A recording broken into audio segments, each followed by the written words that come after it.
Thousands of college and university graduates hit the Zambian labor market every year. While a university education is often seen as a reliable pathway to a good career and comfortable life, the demand for jobs in Zambia is so high that very few graduates get formally employed once they've completed their studies.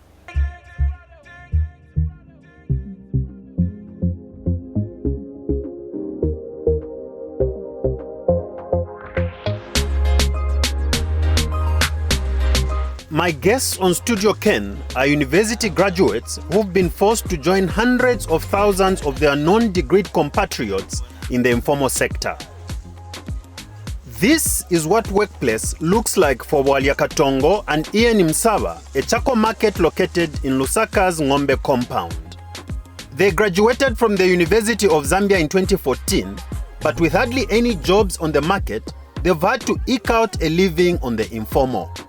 Bwalya, a father of two with a bachelor's degree in information studies, is not exactly beaming with pride at how things have turned out. But needs must. To be honest, I'm not. When you look at this charcoal business, it's not what I would call sustainable. In its sense that when you keep on cutting trees, you're not. There are few people who do in charcoal who replant these trees. So at the end of the day, what if now we finish cutting all the trees?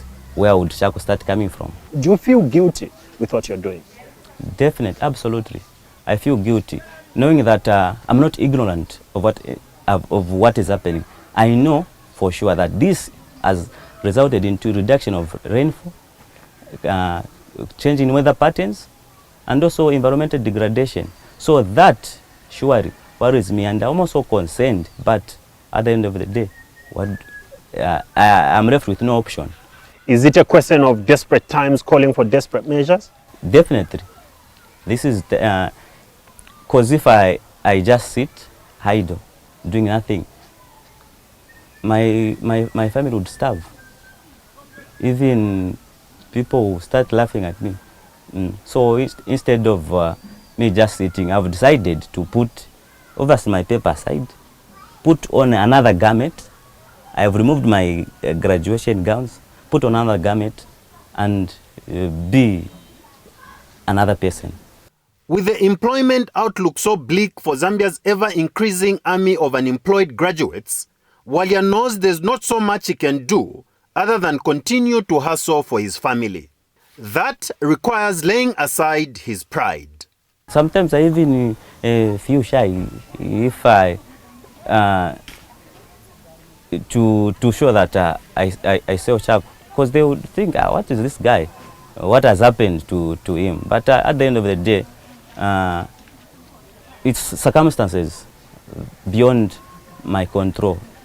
I've exhausted all channels. For me to reach this extent of selling charcoal, it means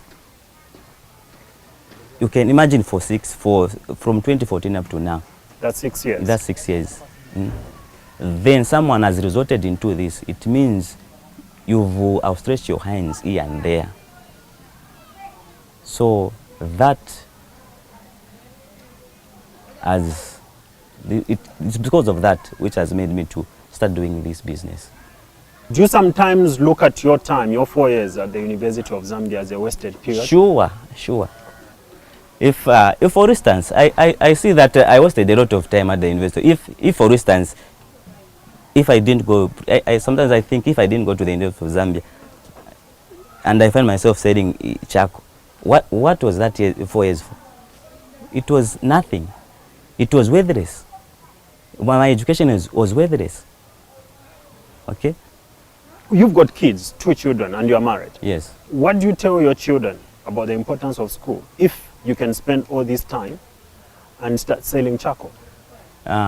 Surely, I encourage them to read. But I know education is important.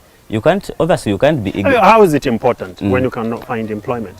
It's more about, again, reasoning. It's not just about, again, getting employment. employment, yes, sales, but again, you have to be knowledgeable. You just get the background of you reasoning, able to do, even to defend yourself in certain things, voice out when things are wrong. But once if you are not educated, sometimes it's very difficult, even to know your rights, to say no, these are my rights, these are these are not these are my boundaries, they are not. So that way, yeah.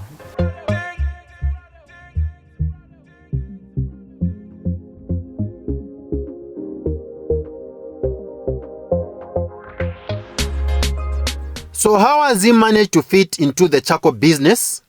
Like a duck into water? People don't even notice that I'm a degree holder. I remember one time, me and we had a confrontation with a certain couple who was drunk. Then he came telling us, if you had been to school, if you went to school, you wouldn't be selling charcoal.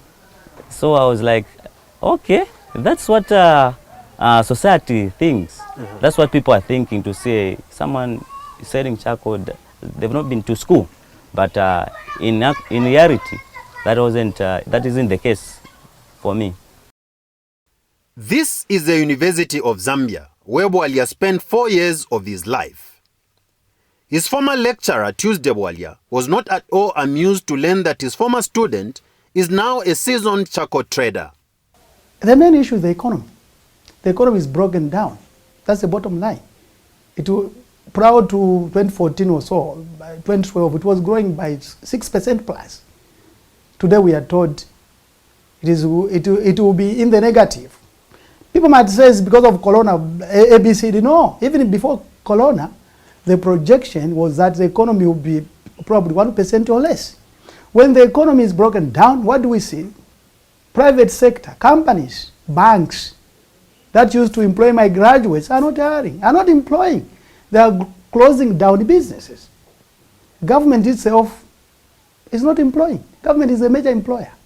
Vacancies might be there in government departments, but where's the money to pay the graduates? Because we are told the money we are having, we are collecting now, we are paying our debts. And the economy also is shrinking.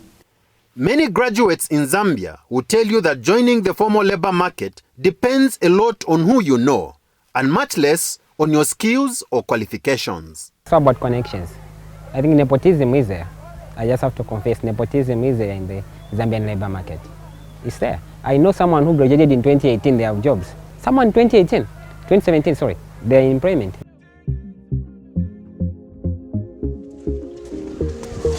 This is my home. Please come with me. This is where I stay.